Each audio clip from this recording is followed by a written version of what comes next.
pada saat ini kami akan mereview Gallery Walk yang merupakan salah satu tugas dari mata kuliah yang telah saya buat, yang di dalamnya ada modul ajar, ada bahan ajar, ada LKPD, dan ada asesmen. Pada mata pelajaran Ilmu Pengetahuan Alam dan Sosial, fase B kelas 4 SD dengan topik materi apa dan kebutuhan buku di SD Negeri 1 Terdana. Baik, Dini, sini saya akan bertanya, apa capaian dan tujuan pembelajaran dari modul ajar yang telah Anda buat? Nah, baik, terima kasih. Jadi, capaian pembelajaran dari modul ajar ini yang telah saya buat yaitu peserta didik dapat menentukan, mengkategorikan kebutuhan sehari-hari berdasarkan skala prioritas dari yang terpenting sampai yang tidak penting dan menyimpulkan perbedaan antara kebutuhan dan keinginan. Nah, dengan tujuan pembelajaran di sini yang pertama, setelah menyimak PowerPoint, peserta didik dapat menentukan jenis kebutuhan berdasarkan kepentingan dengan tepat. Nah, yang kedua, setelah menyimak tayangan video, peserta didik dapat mengkategorikan kebutuhan hidup dengan tepat. Dan yang ketiga, setelah menyimak PowerPoint, peserta didik dapat menyimpulkan perbedaan antara kebutuhan dan keinginan dengan tepat. Sekian. Baik, terima kasih. Nah, sekarang untuk pertanyaan selanjutnya yaitu apa model pembelajaran dan pendekatan yang telah dibuat dalam modul ajar ini? Nah, baik. Jadi model pembelajaran yang telah saya buat yaitu dengan menggunakan model pembelajaran problem based learning atau bisa disebut dengan PBL. Nah, dengan pendekatan pembelajaran yaitu scientific, effect, yaitu dengan menggunakan teknologi pada pembelajaran berdiferensiasi. Jadi, model pembelajaran problem based learning ini adalah suatu model pembelajaran yang melibatkan peserta didik untuk memecahkan suatu masalah dengan membantu siswa mengembangkan keterampilan berpikir kritis, mengatasi masalah, kolaborasi, maupun komunikasi. Dalam model pembelajaran problem based learning ini atau pembelajaran berbasis masalah memiliki 5 tahapan atau fase. Dengan fase yang pertama yaitu mengorientasikan peserta didik pada masalah. Fase yang kedua mengorganisasikan peserta didik untuk belajar. Fase yang ketiga membimbing penyelidikan individu maupun kelompok. Fase yang keempat mengembangkan dan menyajikan hasil karya. Dan fase yang kelima menganalisis dan mengevaluasi proses pemecahan masalah. Nah, daripada model ajar yang telah saya buat ini terdapat masalah, yaitu peserta didik masih sulit dalam menentukan, mengkategorikan serta menentukan perbedaan antara kebutuhan dengan keinginan dengan tepat. Sehingga saya menyusun perangkat pembelajaran ini dalam mengatasi permasalahan yang ada.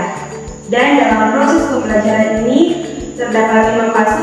Nah, pada fase yang pertama ini peserta didik menyimak tayangan PowerPoint tentang kebutuhan manusia yang di dalamnya ada 3 kebutuhan yaitu kebutuhan primer, sekunder maupun tersier.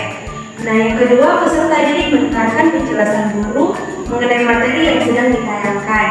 Yang ketiga, guru menampilkan video pembelajaran tentang kebutuhan manusia melalui link video yang ada di YouTube. Yang keempat, guru dan peserta didik melakukan tanya jawab terkait video yang diamati. Nah, pada fase yang kedua, di sini yang pertama, guru membagi peserta didik ke dalam beberapa kelompok belajar dengan cara menghitung 1 sampai 5. Peserta didik yang menyebutkan angka yang sama akan menjadi satu kelompok. Nah, nama kelompok juga sesuai dengan angka yang didapatkan. Yang kedua, peserta didik diminta mengelompok sesuai dengan anggota kelompoknya. Setiap kelompok memiliki ketua kelompok untuk menjadi pemimpin diskusi kelompok. Yang ketiga, peserta didik menerima LKPD yang diberikan oleh guru. Nah, selanjutnya pada fase yang ketiga, yang pertama di sini guru menyampaikan langkah-langkah dalam mengisi LKPD. Yang kedua, peserta didik mengisi LKPD sesuai dengan langkah-langkah yang sudah dijelaskan oleh guru. Yang ketiga, guru berkeliling memantau dan memberikan arahan dan bimbingan kepada kelompok yang membutuhkan bantuan dalam mengerjakan LKPD.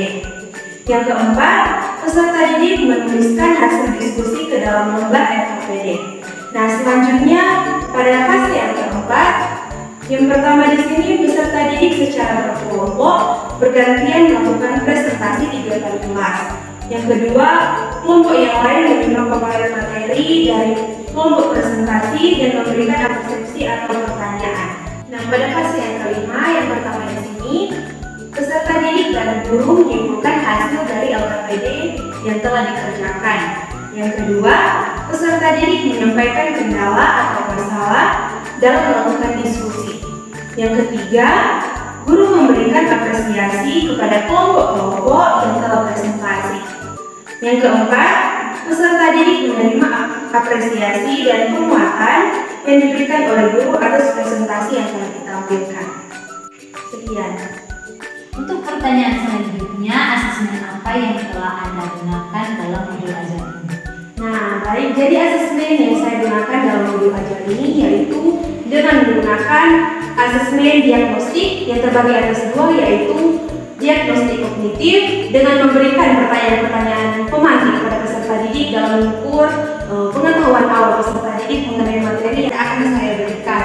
Nah, selanjutnya diagnostik non-kognitif yaitu dengan memberikan pertanyaan kepada peserta didik di awal pembelajaran maupun setelah pembelajaran dalam mengetahui keadaan hati dari peserta didik. Nah, selanjutnya di sini ada asesmen formatif yang terbagi atas tiga, yaitu penilaian sikap, keterampilan, dan pengetahuan. Nah, di sini keterampilan pengetahuan yang saya gunakan yaitu dalam bentuk tulis, dan di dalamnya ada beberapa pertanyaan yang saya gunakan dalam menggunakan media whiteboard.